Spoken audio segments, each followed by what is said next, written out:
maherylanto manandafy sazy miantona enimbolana miampy lamandy filoha teo aloha era Janoary mampianina tompona andraikitra feno amin'ny fantrany ny firenena ny mpitondra fanjakana traboina etsandavamamba anjezika voalohany sy faharoa mbola tsy tafody ny ankamarony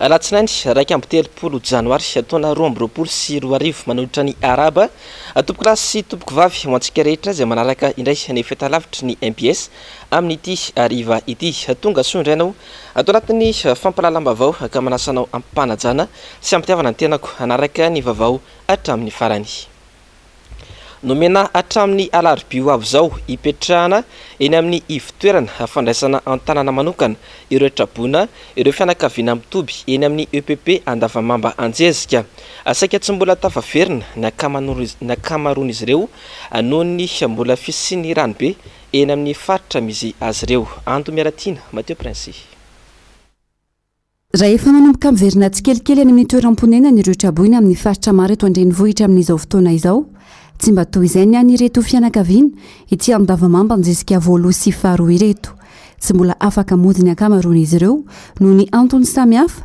indrindra ny mbola fisian'ny ranobe eny amin'ny faritra misy azy avy raha nambara ny tompona andraikitra nomenatra amin'ny alarobia izao izy ireo hijanonana ety amin'ny EPP Andavamamba toerana izay itobina antony noho ny fiverenan'ny mpianatra an-tsekoly le trano zareo zao be mbola lalana makany misy rano dia misy koa le trano le olona mbola misy rano dia raha ohatra izy andeha hody nefa ny le torana eo amin'le trano no tena hita hoe mbola be rano be dia izay zany tena nijery fotony le teny aminay eny Andavamamba Anjezika voalohany mihitsy dia le lalana le voan'ny rano mbola tsy dia tena mandeha tsara le izy dia misy ihany le mody fa ny mody aloha le ohatra ny manadio manakokaka an'le fotaka anatin'le trano izy fa misy le izy mitaiza kely be voka dia mbola tsy afaka ny ody mihitsy izy raha tsy hoe ritra tsara no anatin'le trano ohatra zao tena tsy avy ny orana amin'ny herinandro ty tena mino kosa fa maina le izy maina na le lalana ary mba efa mba fotapotaka amin'izany fa zao le lalana mbola misy rano iombomboly alika kely eo dia ny fandaminana an'le izy miverina an-dakilasy ny mpianatra amin'ny alarobia dia efa nilazana daholo ny olona hoe afaka mba mody mba manadiodio kely ny any an-tanàna re satria njary taraiky le mpianatra dia efa neken'izy ireo kosa aloha zay ny tenenin'ny tompona andraikitry ny sekoly mody amin'ny atoandro mikarakara manadio tanàna sy ny toeram-ponenana miverina ety amin'ny ivitoerana indray ny ariva tahaka izay hatrano ataon'ireo fianakaviana voakasika mandra-patonga ny fotoana hialana ety ny trano teo tena feno rano be dia izao izy zao efa mba ridritra dia ny ao an-trano moa zany efa hita hoe ritra efa manodidina anao zany tena mbola feno rano be dia za mitaiza kely dia hoe alolo miandry kely mihitsy satria mba efa mba manome fotoana kely any zareo dia alolo mba miandry kely zany satria hitanao io fofony io koa zany miakatra le fofony dia raha io ny ainanao amin'ny alina miaraka amin'ny zazakely dia zary zany efa jery efa tena jenjijenjina mihitsy nefa aty matory dia ohatr'izay dia izay zany mbola hijanonako teo amin'ilay zanako kely raha io ohatra hoe andeha hivily etsena dia avelako rereo izy zanako efa nisy maty an-drano dia tsy fay dia aleoko mitandrina zany efa andeha ao an-trano ny ritsy fa ny eny tokotany mbola tsy aty amin'ny fe dia le zazakely ohatry zoma mihitsy no tena manahirana anay izay mbola hijanonanay aty efa niteny zao zareo hoe amin'ny sabotsy teo amin'ny farany fa zay efa hoe hidiran'ny mpianatra zany ny fianarana dia efa nentinay no dia nentanay fa zay tsapona tady matorina atao aty dia rehefa atoandro zay dia maka aty mafisaritra ny ainana izay fotoan'izay hoy ireto fianakaviana ireto maro norava fananana tapaka fivelomana atao anaty ny fotoana fohy sarotra no anarenana sy iverenana miloniny saingy tsy atao makivy zany miantso ny tompona andraikitra kosa mba andray ny andraikitra sy fepetra mialoha amin'ny fanarenana sy fanamboarana ireo fotodrafitrasa izay matetika miteraka ireo fahavoazana ireo afana misoroka mialoha ny loza io amin'izay lafim-baovao izay hatrany no terena hiala atao amin'ny CEGP tsy mitatatra ireo traboina manodidina iny faritra iny androany maraina raha ny angom-baovao nataony namana mpanao gazetinay tamin'ity androany ity verevitra ny amin'ny alehan'izy ireo satria mbola feno rano ihany koa ny toerana ny trano fonenana izay petrahan'izy ireo. Tsy mbola misy ihany koa ny fepetra mazava no raisina mikasika izay toerana mety amindrana azy ireo nandritra ny fandalovan'ny avitra Sondrabe sy Manoran-Andriamalala teny an-toerana. Maro tamin'ireo trabona no raisina tanana tamin'ireo sekoly maro teto an-drenivohitra ny voaterina sorona noho ny fidiran'ny mpianatra androany Alatsinainy. Isan'izany ity sekoly iray tetsy amin'ny 17 hektara ity izay nandraisana trabona miisa 205 teo aloha. Ankehitriny dia miisa 250 amin'ireo tavela izao nahazo fanesorana izao izay avy amin'ny fokotany ankasina avokoa ny akamarony. Nilaza ireto trabona ireto fa tsy maintsy miala ny toerana izy ireo androany dia ny androany satria ny alarobia izao ireo mpianatra no hiverina an-tsekoly indray ka iroso amin'ny fanadiovana sy fandaminana ny ao an-tsekoly. Nisy tamin'izy ireo anefa no rava trano nandritra iny voniny ka very-hevitra manoloana izao fanesorana izao. Ka hanaovany Antsoavo amin'ny tokony isitrahan'izy ireo fanampiana sy fepetra mifanaraka amin'izao zava-misy izao. Nefa problème ne zany tsanay mbola feno rano. Dia tokony manapa-kevitra zany zareo mba hitady toerana ametsahana anay. Dia eo amin'ilay tsano toerana kosa mba hangatany amin'ilay tompona anjaika. Zareo ny teny tsy maintsy mody zay. Nefa ody zay raha be ny iainanao an-tsano vao maika aretina ho anay. Dia zay zany tena mampananay hoe tokony mba hoe mena torana tsara zay mba hipetrahanay aloha mandrapisitony rano tsara satria mbola ho avy ny cyclone. Tranonay indrindrindrindra ny enjera. Dia zay zany netaetaponay hoe oroan zay dia hoaitra zany zay sy ny zanaka kelinay hoentinay izy ireo. Le fizarana valitsiny zao andota-pianaka efa nahazo an'ilay tike nefa ny akasina mbola tsy nahazo mihitsy. Tsy mahazo tike zay raha mody eto. Zay zany le izy raha azoko tsara hoe tsy mahazo tike zay raha mody eto. Dia nefa zay tsy maintsy hoe mijanona eto nefa ny ato tsy maintsy miteny hoe afaka mandeha amin'izay fa mpianatra hianatra. Ao anatin'izay akasina misy anay nefa misy azany mba fizarana zavatra zany zay mbola tsisy fijerevana aloha aminay aloha fa tsaika hoe misy azany hoe tike zany aloha ony ny ary-nijeren'ny akiny momba anay nefa ny andrasanay zany zao hoe androany hoe tike. Dia nefa ny tike izy zany mbola tsisy mbola tsy fantatra le tike hoe rovina le izy. Nateo aza ny fahatsapan'ireo trabona ny lanjany tokony amerenana ny mpianatra an-dakilasy dia mifanipaka tanteraka ny nolazain'ny tompona andraikitra eto amin'ity sekoly ity mikasika hifanesorana ireo trabona ireo. Tokony efa hianatra zany ny mpianatra manomboka androany raha ny toromarika avy any amin'ny ministera kanefa moa tsika miara-mahita fa mbola misy traboina ato aminay dia ankasina zany tena betsaka amindreo zany satria mbola misy rano any amin'ny tranondreo olombelona ireo. Dia rehefa nivoriana teto moa zany ny solotena fokotany miaraka amin'ny tompona andraikitra Isatsokajiny dia nanapa-kevitra zany reo vahoaka ireo izy no nandray le fanapa-kevitra fa hody zany izy ireo rehefa avy eo. Milanja amin'ny mavesatra trano ireo vahoaka madinika tsy ho fantatra intsony izay anjony vahoaka malagasy ao anatin'izao vanim-potoana ny rivodoza izao satria ny eo aza tsy voarina efa manambana indray ny rivodoza manaraka. Fa vao ny mety ho toetry ny andro dia ny amin'ny 520 kilometatra atsinanan'ny Sainte Marie no misy ny filiben'ilay rivodoza Batsiray tamin'ny 3 ora tolakandro teo. 510 kilometatra isan'ora kosa ny rivotra miaraka aminy izay arahana tafiotra hatrany amin'ny 400 kilometatra isan'ora. Tato anatin'ny 12 ora lasa dia nikisaka ny akandrefana somary avaratra andrefana ka naafaka hatrany amin'ny 40 kilometatra isan'ora ny diany.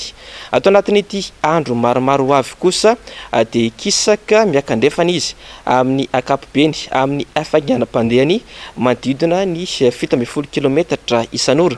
Raha ny vina lavitra ezaka dia anambana ny morontsiraka atsinanany nosy ity rivodoza mahery vaika ity. Mbola tsy dia mazava loatra kosa nefa ny toerana mety hidirany antanety eto Madagasikara.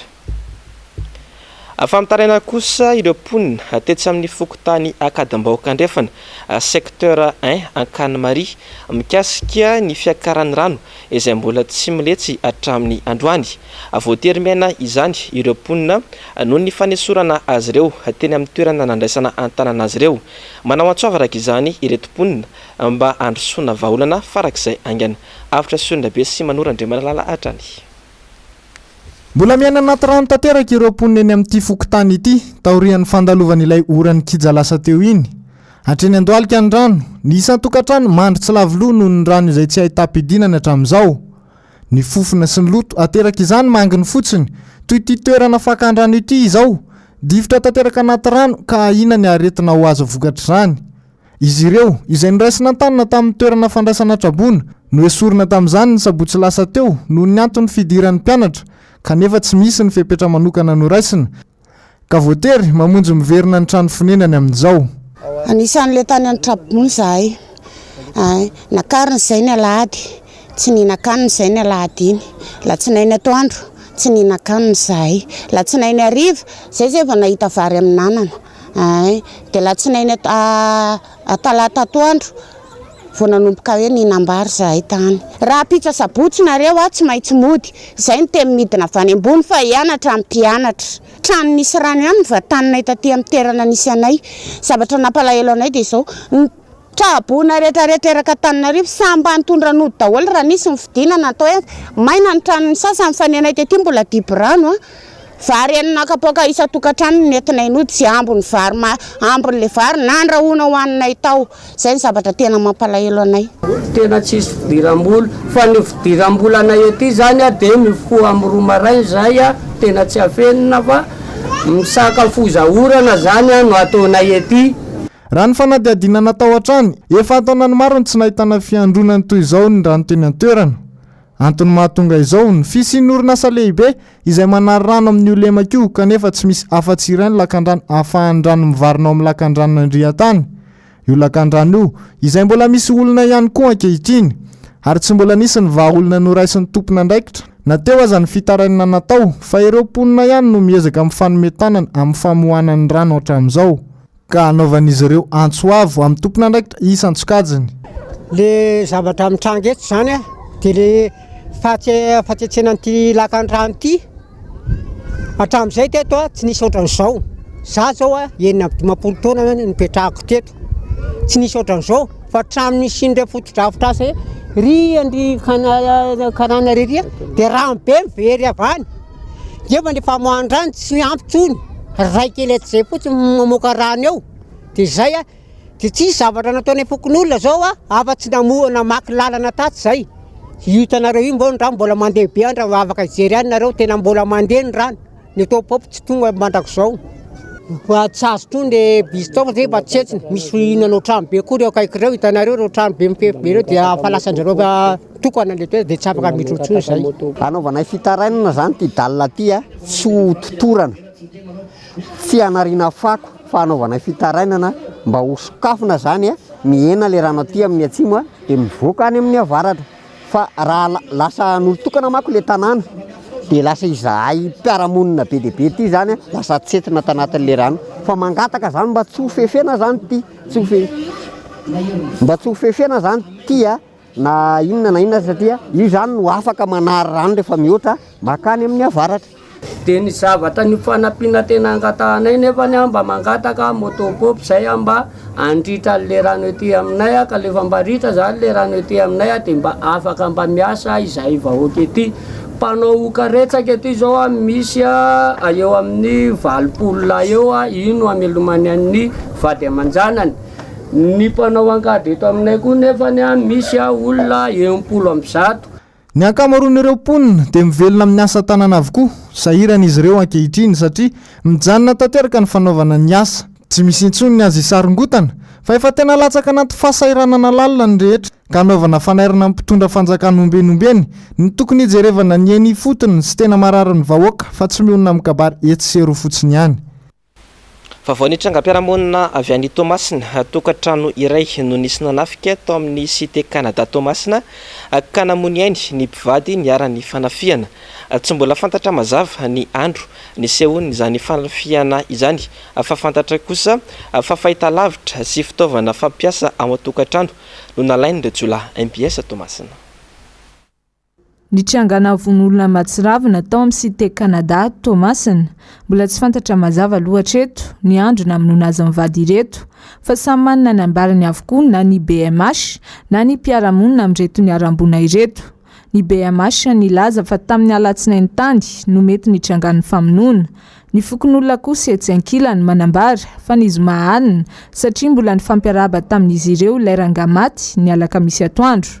tamin'ny alahelo sy andranomasy tanteraka moa no nandraisan'ny fianakaviany maty izao vaovao ratsy izao. Anako amin'ny Facebook mahita hoe dokotera raha sazy retirety avy eo izy vonon'olona amin'ny abibina ny zanany agny mainty rano amin'ny cité Canada tsisy efa-tsy izy vao nanao fisehoana ny zanakanay tamin'ny herinandro.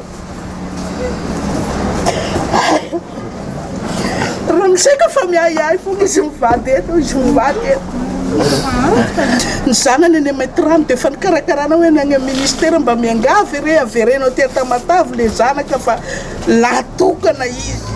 Ny ray aman-dreniny ao tsy salama.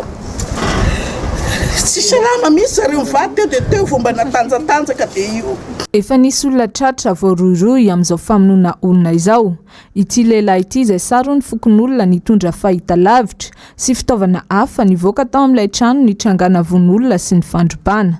Ny mahakasika an'izy io rehefa nahazo vaovao zay tamin'ny 4 sasan'ny maraina fa nisy mpangalatra tratra teo an-tokotanin'ilay nisy namono dia kanjo hita tao koa fa nisy fatin'olona roa ao anaty trano efa maty efa trandro raha ny filazan'ny avy eo amin'ny BMH ka nosambonina aloha ilay mpangalatra dia naterina tany amin'ny toeram-piasana fa rehefa natao fanadiadiana mahakasika an'ilay razana anankiroa dia hita tao fa maty nisy namono izy ireo.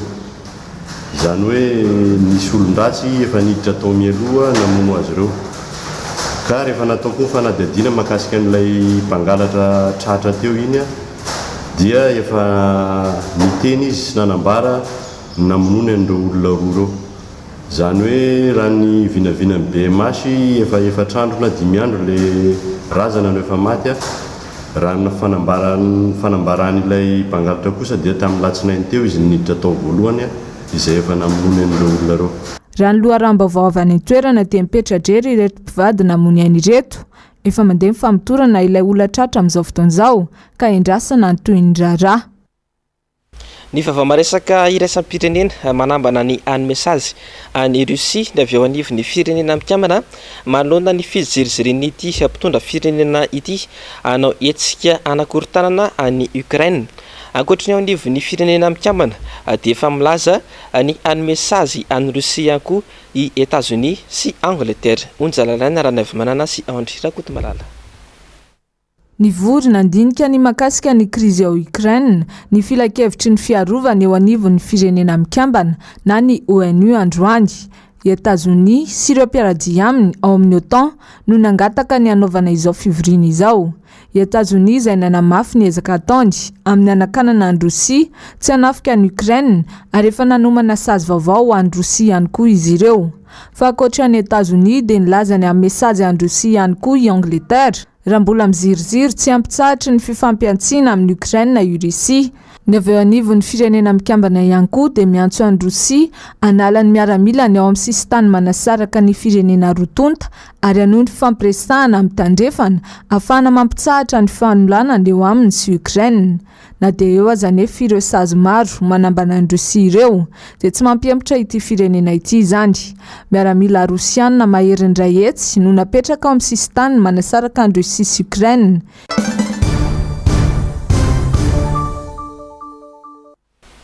Niakatra fampanoavana androany i Maherylanto manandafy tamin'ny iray ora sy sasany atoandro vao nivoaka atao amin'ny polisy ity mpanao politika ity ary tsy nisy nahita izay nitondra anazy. Ny antsipiriana izay avetrany ary eo amin'ny sary sy rindra tsara ny toky Ramarla. Nafen'ny polisy tsy nisy nahita any Maherylanto manandafy mihitsy na ny mpanao gazety na ireo tonga nanoa anazy tetsy anosy androany. Tamin'ny iray ora sy sasany resaka nandeha fa efany amin'ny fampanoavana ao anosy ity mpanao politika ity ka nirohatra nakany indray ny mpanao gazety sy ireo nanotrona any Maherylanto manandafy. Tamin'ny 10:00 kosa vao nahazo loharanom-baovao mari-potitra izahay fa tamin'io orio vao niditra tao amin'ny fampanoavana indray i Maherylanto manandafy rehefa tsy hita izay nisy azy nandritra ny ora 4 teo eo. Tonga nanotrona antifarankosa ny RMDM sy ny Antoktim izay nitarihan'ny sekretera jeneraly ny Antoktim. Ny tena antondriana eto dia ny fanoherana tanteraka ny fihetsika ataon'ny mpitondra amin'izao fotoana izao a izay miezaka mamotika ny demokrasia ary miezaka mamono ny feo rehetra izay tsy mitovy hevitra aminy. Firy moa ny fitarainana nataonay teo anivon'ny antoko-tiako Madagasikara sy ny antoko mpanohatra mahakasika ataon'ny fihetsika ataon'ny mpanaradian'ny mpitondra manao fankahalanana manao diabolisation ny filompanorina ny antoko na ny mpanohatra rehetra mihitsy nao anatin'ny RMDM firy fitoriana nataonay hatramin'izay fa tsisy valiny zany ankehitriny. Zavatra tsy misy dikany akory tonga dia tsara ina mihitsy hoe tsisy dikany ny tany anaty Facebook nefa dia efa voasambotra nidy violon 48 heures le olona ka ny antony nijoroana eto ankehitriny dia manohatra tanteraka an'izay jadona sy fanapotehana ny demokrasia izay eto Madagasikara. Ary efa hita zany fa ny mpitondra ankehitriny dia mampiasa ny rehetra eo am-pelantanany sy ny forsa rehetra eo am-pelantanany aminona an'izay tsy mitovy hevitra aminy ary aminona izay feo mety mandelingelina ny sofiny ary izay no mahatonga an'izao zavatra izao. Izay tsy manaiky an'izay ary izay mijoro ary izay no mahatonga anay tonga eto manao firaisan-kina niza hiaran'ny tsindrazolena niza hiaran'ny jadona dia eto izay mijoro mifanotrona ao anatin'izay. Jadona izao misy eto Madagasikara izao ka tsy azo ekena hoy hatrany Irina Randriamasinoro. Araka lazaiko teo dia izay hijoro manomboka izao ninona izay mety valiny fitsarana ataony rehefa avy eo dia izay manana ny fomba hoentinay koa hanoherana an'izao dijadona miatra eto amin'ny firenena izao ary izay tsy hamela an'izao handeha ho azy zany satria raha izao no mitohy izao saditsika dia efa mipetraka ao anatin'izay jadona izay ahoana ny iainantsika afaka fotoana fohy ao ariana kely ao dika izay mila fijoroany rehetra amin'izao zava-misy izao. Namoaka fanambarana ihany koa moa androany vao maraimbe ny filoha Marc Ravalomanana izay filoha antime sy ny RMDM izay mivaky tahaka izao. Manoloana ny fiampangana sy ny fitazomana an'Andriamatoa Mahery Manandafy no ny fanehoan-kevitra tsotra nataony tao anatin'ny Facebook dia iara mahita fa misy tokoa ny fanaparam-pahefana ary fanitsakitsahana ny lalam-panorenana ataon'ny mpitondra. Voalaza mazava ao amin'ny 110 lalam-panorenana nefa fa iantohana ny fahalalahana maneho hevitra. Ny fiampangana sy ny fitazomana azy izay nataon'ny mpitandro filaminana dia azo dika tsotra izao fa fanaovana raha matahora an'ireo malagasy rehetra sa maneho ny heviny ankalalahana sy mitsikera ny tsy fahombiazan'ny ny mpitondra. Arak'izany dia efa miatra eto amin'ny firenena ny didijadona sy ny fanapotehana ny demokrasia. Tsy azo enkena intsony ny fanaovana raha matahora ny didijadona ary ny fanitsakitsahana tsy misy farany ny lalam-panorenana ataon'ny mpitondra fanjakana iarovana ny tombotsoa politikan'izy ireo. Noho izany dia manameloka tanteraka izao fiampangana sy fitazomana an'Andriamatoa Mahery Manandafy izao izahay. Takinay ny amitsorana azy aingana ary tsy misy fepetra. Melohinay ihany koa ny fampiasana ny mpitandro filaminana sy ny fitsarana ho fitaovana politika sy herim-pamoretan'ny mpitondra. Antananarivo 3 Janoary 2024 manasony ny filoha Marc Ravalomanana.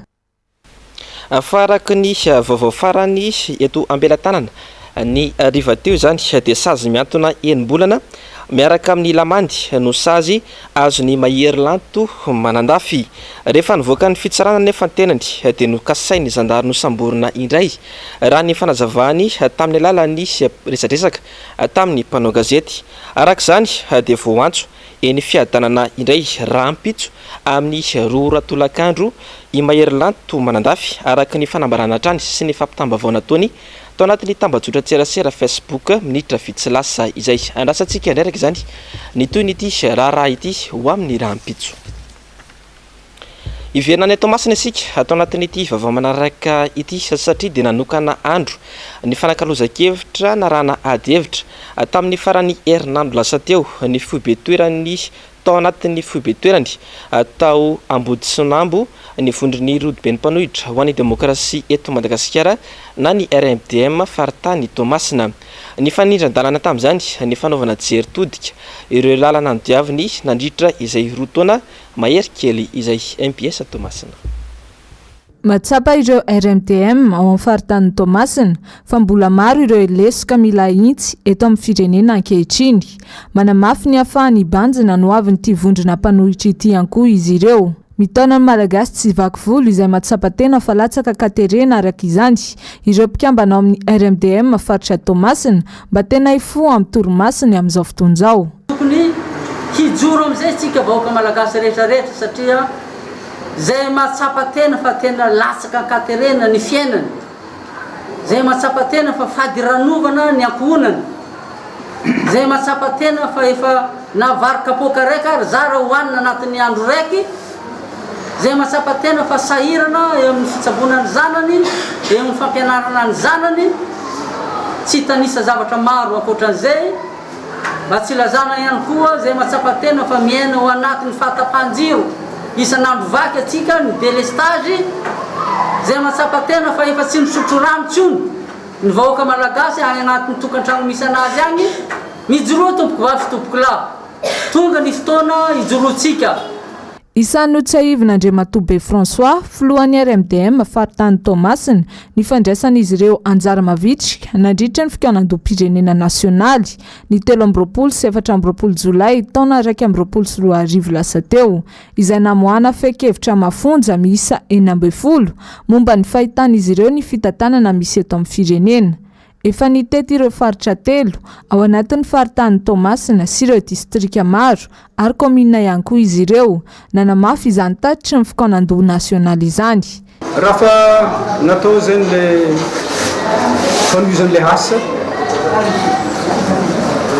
to tsy niheno ny mpanolotra ny fanjakana fa mbolina nohy ilay jiabina sy ilay fahazaran-dratsy nataony tamin'ilay fitondrana hatramin'izay ka hatramin'izao ka lany fanahy mbola velony ny malagasy tafiditra amin'ny fahasahirana sy ny jiaby laly ao moa ny tsy fandriam-pahalema zay mbola miseho andro manalina amintsika ty, ao ny jiadona, ao ny tsy fahafahana mahazo tena tsy fisian'ilay demokrasia.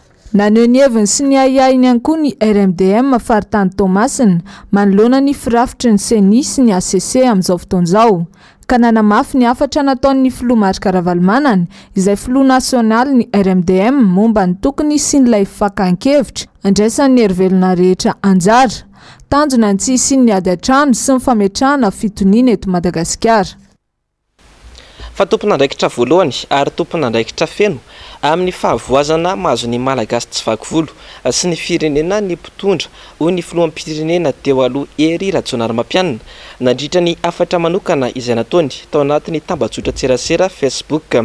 Nambarany hatrany tao anatin'ny afatra io fa mila mirahina ny malagasy mba hanavitra ny firenena. Janoary sy Manora Andriamalala.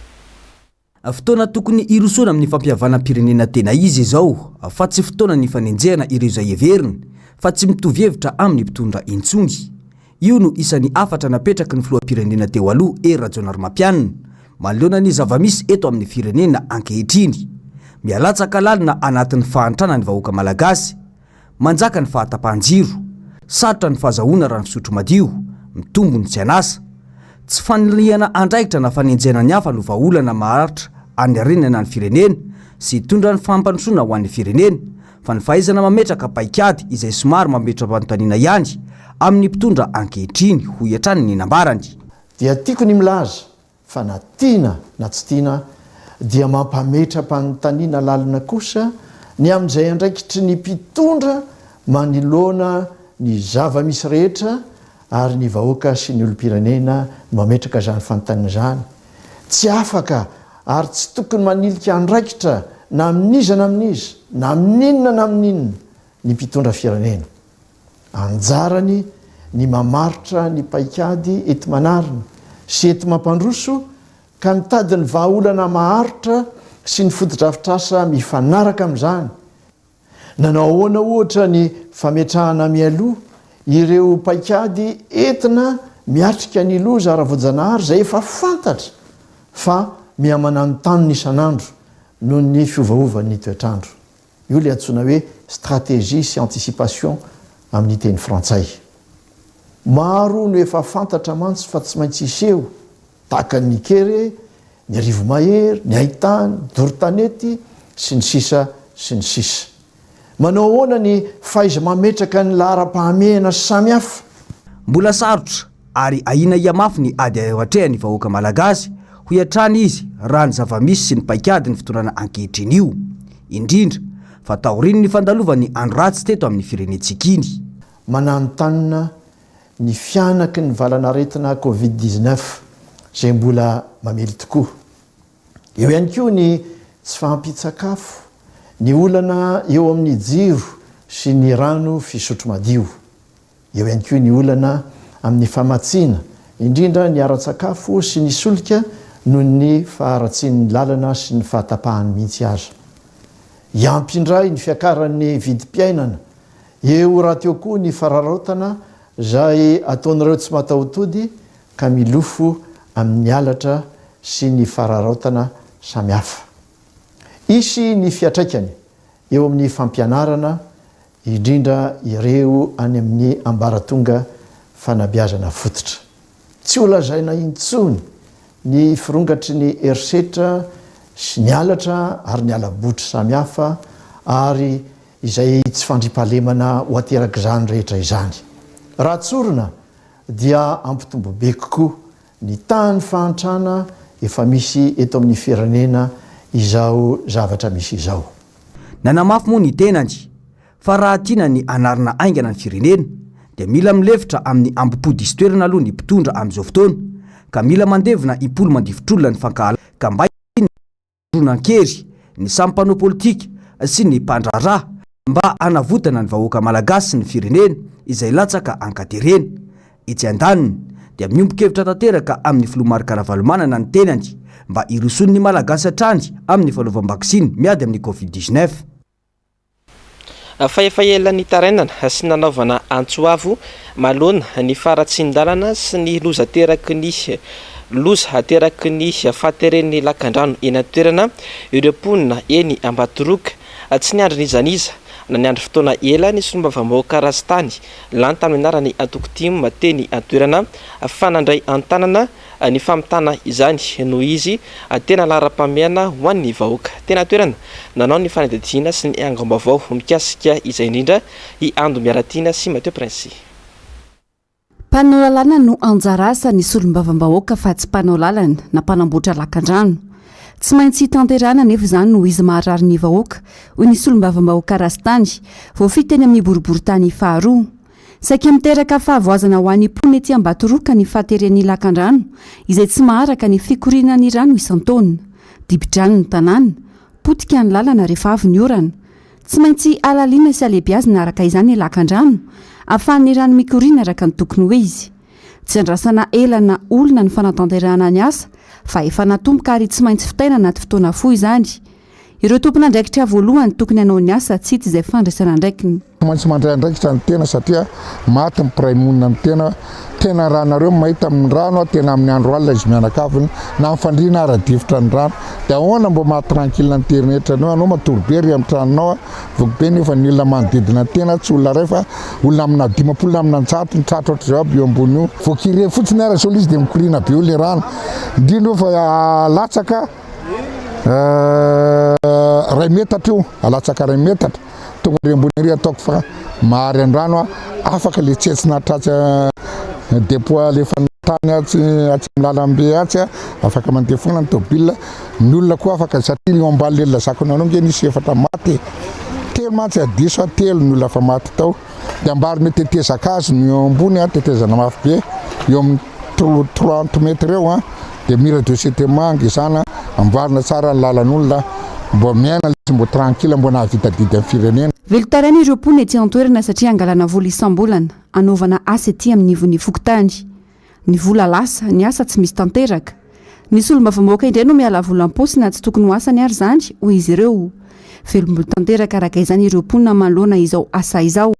Efa ela ny andrasana ny fanamboarana ity lakan-drano ity izao zany vao tanteraka. Nisy tondra-drano tety nisy tena hoe tena tanatiny hoe tondra-drano, nisy tena hoe tsy simba fananana, tsisy nijery anay ka aloha fa mbola izy zao ny depite tonga teto aminay nijery anay.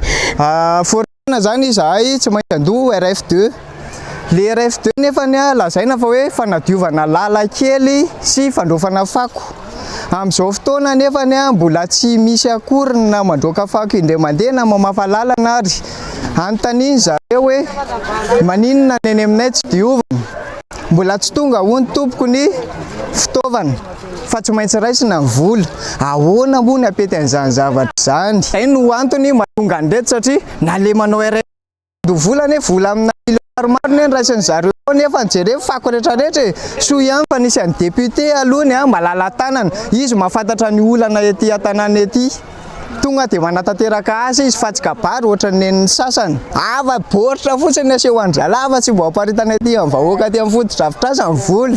Isan-taona misedra olana goavana ary mitondra takatra vokatry ny loza voajanahary Madagasikara. Tsy tokony hiandro loza miatra vao hikropaka sy andray andraikitra ny fitondram-panjakana hoy ity solombahoaka ity any ka lasa vonjy-tavanandro foana izany.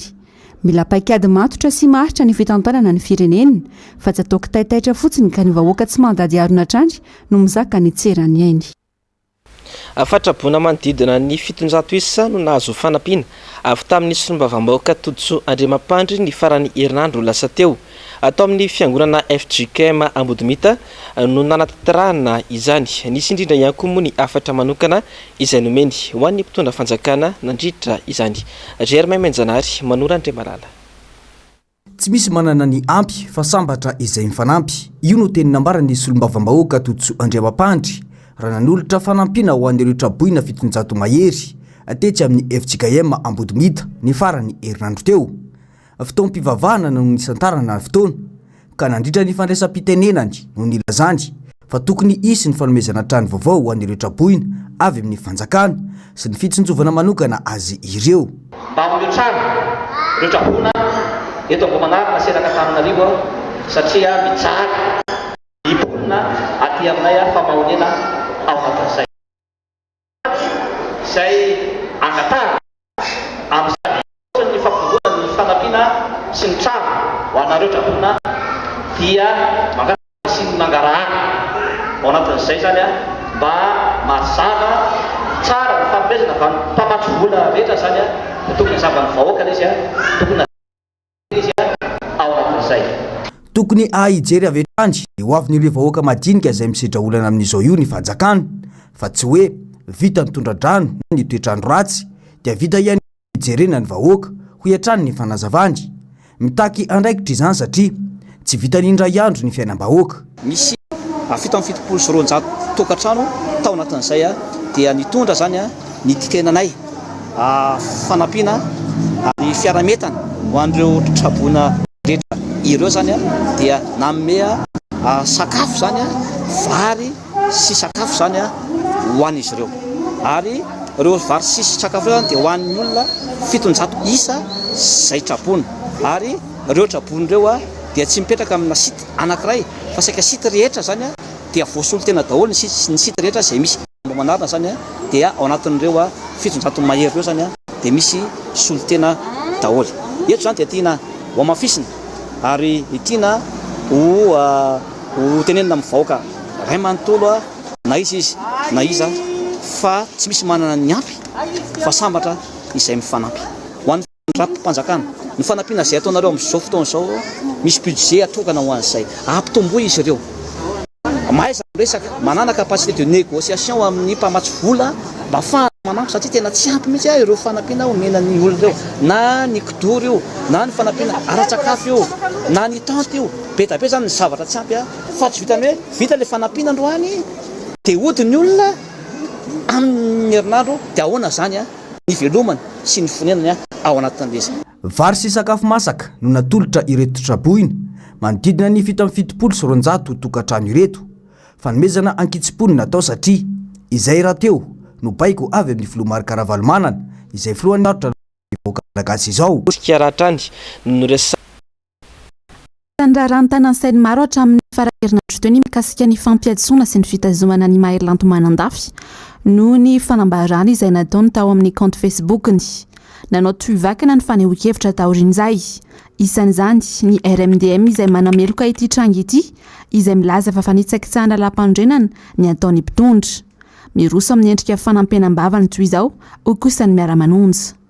Raha diniana mantsy zany na manafaniry dia efa miangany sahady lay ataontsika hoe endrika fanapara-pahefana aseho an'ity fitondrany ity satria hitantsika fa zay olona maneho hevitra amin'izao fotoana izao indrindrindrindra manana an'izay fahasahina fijoroany zay dia iverin'ny fanjakana hatrany ny manohitohina amin'ny filazanany marina zay eto amin'ny tany sy ny firenena izay zavatra ambaran'le olona zay ka eto zahay dia manao antso ary ny filomarika rahavalomanana moa amin'ny alalan'ny RMDM da tsika moa fa mbola aseho amintsika eo ihany rehefa aveo dia manameloko tanteraka an'izany fihetsika ataony ny fitondram-panjakana zany indrindra amin'ny fanitsakitsahana lalam-pandroenana ao amin'ny andinin'ny 10 zay misy ny fiantohana malalaka amin'ny fahafahan'ny olona manao hevitra eto amin'ny tany sy ny firenena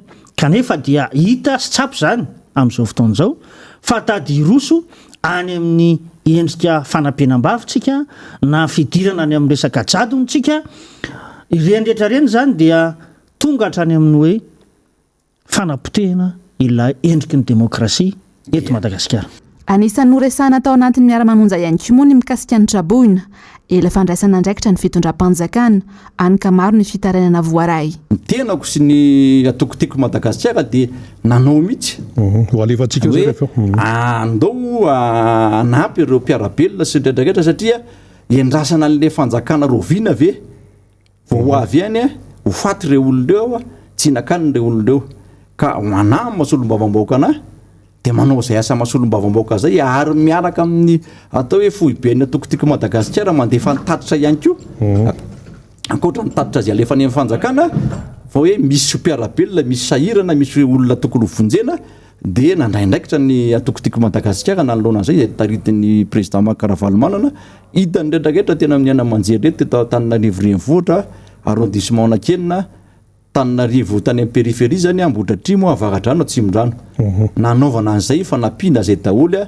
nizara sakafo nizara fitafy zara vary ihany koa dia sy menaka sy ny savony natao daholo zay ndraindraiketra zay araka izay tratrany tena sy afaka zay hoe ny fanampiana teo zany ary zay ny zavatra anankiray anisan'ny mahafinaritra namanarina satria raha ny atokotiko Madagasikara tarohan'ny président Makaravalomanana dia tena mitandro mandrakariva n'izay hoe fiarahamonina sy ny fitsonjovana ny vahoaka malagasy na dia tsy eo amin'ny fitondrana firenena ary président Makaravalomanana dia tena miezaka foana manampy ny vahoaka malagasy mijery hoe inona marary an'ity firenena ity mijery hoe inona marary an'ilay vahoaka malagasy zany ndraindraiketra zany nefa indraindray tsy zakan'ny atao hoe ny olona mpanoana amin'ny fanjakana fa dia ohatrany hoe fanaratsiana sy anao hoe teo anao tsy navita zao tsy izy ny tsy navita fa ny olony antony nisy fanonganam-panjakana teo tamin'ny tany sy ny firenena dia tsy afaka nanohy an'izay tena hoe tetikasa na hoe projet ihany koa zany entina hanavotana sy anatsarana ny fiainany zanaky ny malagasy zany na ny firenena malagasy ray manontolo mihitsiny. Noresahany fandarana ihany koa ny mikasika ny sosialim-bahoaka ny vidim-piainana sy ny orlan'ny orinasa Driama. dia zay ankoa ry tompolasy sy tompoko vavy netoko manakatona ny fotoanany fampirahalambavao tamin'ity androany ity isoraka anao nanaraka izany hatrany farany ny fandarana global news avetrany no arainao aorin'izao fampirahalambavao izao aorin'izay kosa no anarainao ny fandarana dinika ary ny oronan-tsary mitondra lohateny hoe communauté no arainao aorin'izay fandarana anankiroa izay mametraka ny veloma manapitafa ho amin'ny rampitso indray sy tompolasy sy tompoko vavy veloma tompoko